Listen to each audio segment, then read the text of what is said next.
So the first thing we need to do is strip these leaves from this rhubarb stem, and then we're going to do a quick saute in some butter, and we're going to make the dough for the cobbler. We'll put it all together in this 375-degree oven, and it's all going to come together real nice.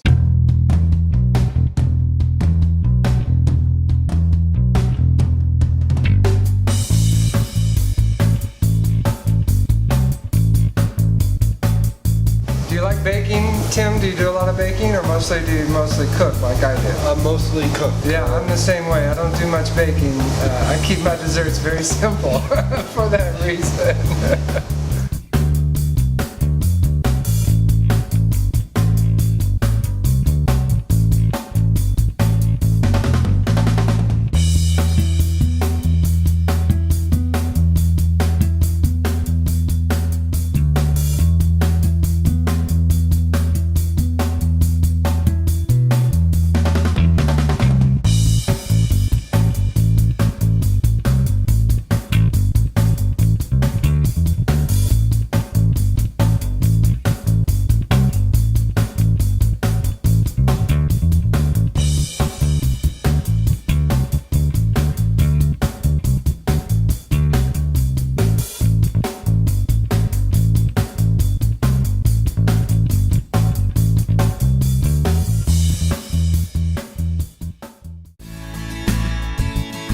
As you can see, you're sitting in the middle of a restaurant, and this restaurant is no longer open.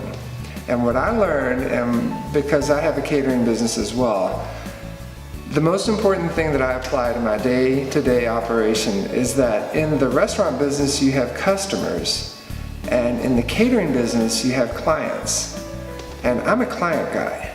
I like the idea of specifically taking care of a particular person who is entertaining a small or a large number of his guests. So I'm going to cater to that particular individual. What got you into cooking? Well, Tim, I had an uncle who worked in a restaurant that got me involved with cooking, and I was 15 years old. So I was a sophomore in high school, and this particular uncle of mine, who's also a very good friend, said, hey, you should come to this restaurant and see if you can get a job in the kitchen. And I did exactly that, and I have been cooking ever since then, Tim. It's the only job I've ever had. Have you ever heard of the TV show Epic Mealtime? I have not heard of that, Tim. That is what actually first got me into cooking. Sure. They take unhealthy food. Okay. As the show, it's called Epic. They make it 10 times as pretty much pushing limits on what normal people would eat. Okay. For example, on my 21st birthday, I created one of the recipes called donut casserole. Bottom layer is a double donut burger. Okay. Candy bacon, sausage frosting. Top of that is single donut burger, another layer of candy bacon, and to finish this off, bear claws. Oh, that does sound epic. Yeah. What's your favorite philosophy? I make it up as I go. And it's a very free-form style of cooking. I don't use a lot of recipes.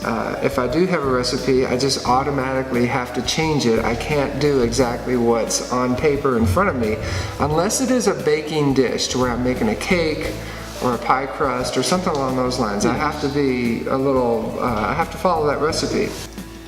Do you have any favorite bacon dishes? Well, that cobbler that we made today is... No, bacon. Bacon? Bacon. Oh, not baking. No.